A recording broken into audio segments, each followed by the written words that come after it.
कभी एसएससी का paper leak हो जाता था तो कभी बोर्ड एग्जाम्स का, लेकिन हद तो तब हो गया जब रिसेंटली कुछ दिन पहले बीपीएससी का पेपर भी लीक हो गया, जो गवर्नमेंट के सामने एक बहुत बड़ा सवाल खड़ा करता है कि क्या गवर्नमेंट एक दिन का सक्सेसफुली एग्जाम भी कंडक्ट नहीं करवा सकती है।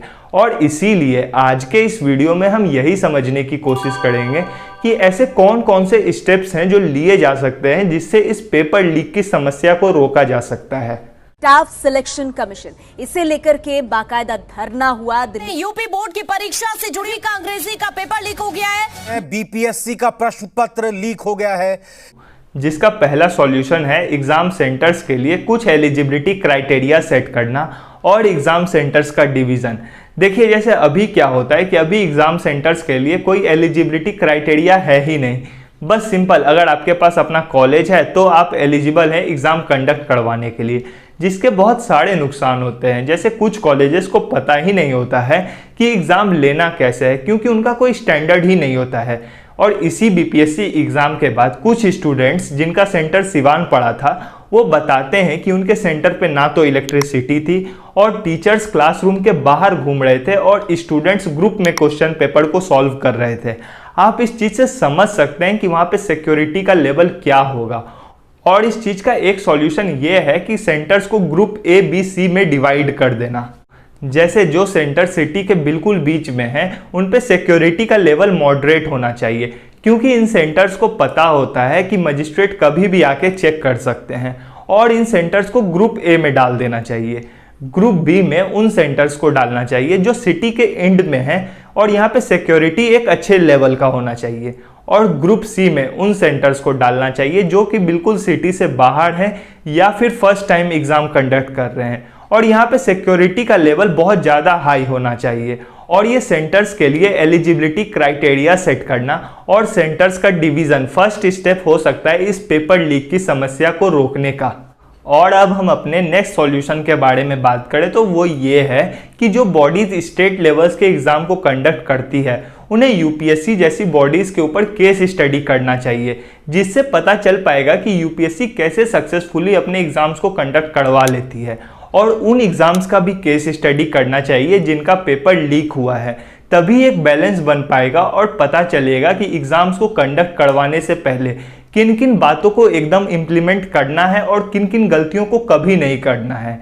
लेकिन यहाँ पे प्रॉब्लम ये होता है कि गवर्नमेंट एम्प्लॉयज़ का सरकारी वाला फीलिंग, उन्हें लगता है कि गवर्नमेंट जॉब में इतना मेहनत कौन करेगा। तो यहाँ पे गवर्नमेंट को स्ट्रिक्ट होना पड़ेगा जिससे ये ऑफिसर्स अपना रिपोर्ट जल्दी से जल्दी सबमिट करें।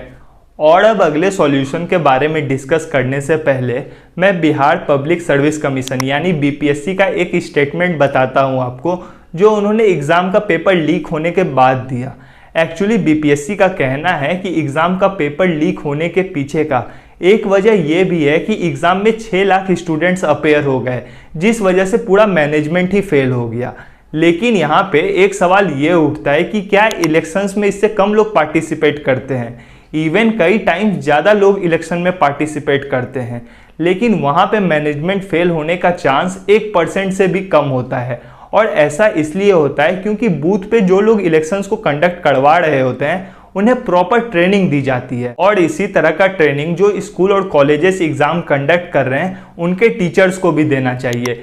क्योंकि अगर बीपीएससी के ही रिसेंट एग्ज़ाम की बात करें तो बीपीएससी को फॉर्म फिलअप के बाद ही पता था कि 6 लाख स्टूडेंट्स एग्ज़ाम में अपेयर होने वाले हैं। लेकिन फिर भी अगर मैनेजमेंट फेल हो जाता है तो यहाँ पे एक कमी प्रॉपर ट्रेनिंग का हो सकता है। और इसीलिए जो कॉलेजेस और स्कूल एग्ज़ाम कंडक्ट कर रहे हैं उनके टीचर्स को प्रॉपर ट्रेनिंग देना एक मेजर स्टेप हो सकता है एग्ज़ाम्स को सक्सेसफुली कंडक्ट करवाने के पीछे का। इवन अगर आपके पास भी कोई सॉल्यूशन है जिससे इस पेपर लीक की समस्या को रोका जा सकता है तो कमेंट्स में ज़रूर बताइएगा। हो सकता है कि ये वीडियो उन लोगों तक पहुंच जाए जो मेरे और आपके बताए सॉल्यूशंस को एक्चुअल में इम्प्लीमेंट करने का पावर होल्ड करते हैं। और अब हमारा नेक्स्ट सॉल्यूशन है उन बॉडीज़ के लिए जो ऑनलाइन एग्ज़ाम्स को कंडक्ट करते हैं। जैसे साइबर लॉ एक्सपर्ट पवन दुग्गल बताते हैं कि गवर्नमेंट के जो सर्वर्स होते हैं वो वेल प्रोटेक्टेड नहीं होते हैं, मतलब वो सॉफ्ट टारगेट होते हैं और हैकर्स के लिए बहुत आसान होता है उन्हें हैक करना। अगर एग्ज़ाम कंडक्ट करने वाली बॉडी में से कोई इंसान टाइम रिवील कर दे कि क्वेश्चन पेपर कब ऑनलाइन अपलोड होने वाला है, जिसके बाद हैकर पूरा कंप्यूटर ही हैक कर लेता है।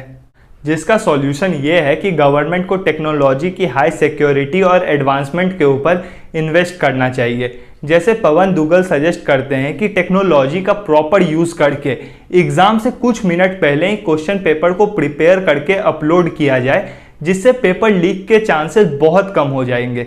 इवन कई ऐसी कंट्रीज़ हैं जो इस तरह से एग्ज़ाम्स को पिछले कुछ सालों से सक्सेसफुली कंडक्ट कर रही है। और अब अगले सॉल्यूशन के बारे में बात करें तो वो ये है कि अगर हर तरह के प्रिकॉशंस को रखने के बाद भी एग्ज़ाम्स के पेपर लीक हो जाते हैं तो उसके लिए पहले से लॉज और टफ पनिशमेंट डिफाइन होना चाहिए। जैसे अगर बीपीएससी के ही इस एग्ज़ाम के पेपर लीक की बात करें तो कहा जा रहा है कि मुख्यमंत्री सचिवालय से पेपर को लीक किया गया है और सीबीआई जांच की मांग की जा रही है, लेकिन करेंटली इसकी जांच ईओडब्ल्यू जो कि बिहार पुलिस की एक यूनिट है वो कर रही है।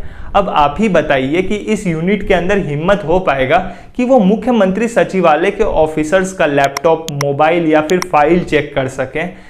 इसके लिए तो इन ऑफिसर से अपर पोस्ट की बॉडी को इनका जांच करना चाहिए।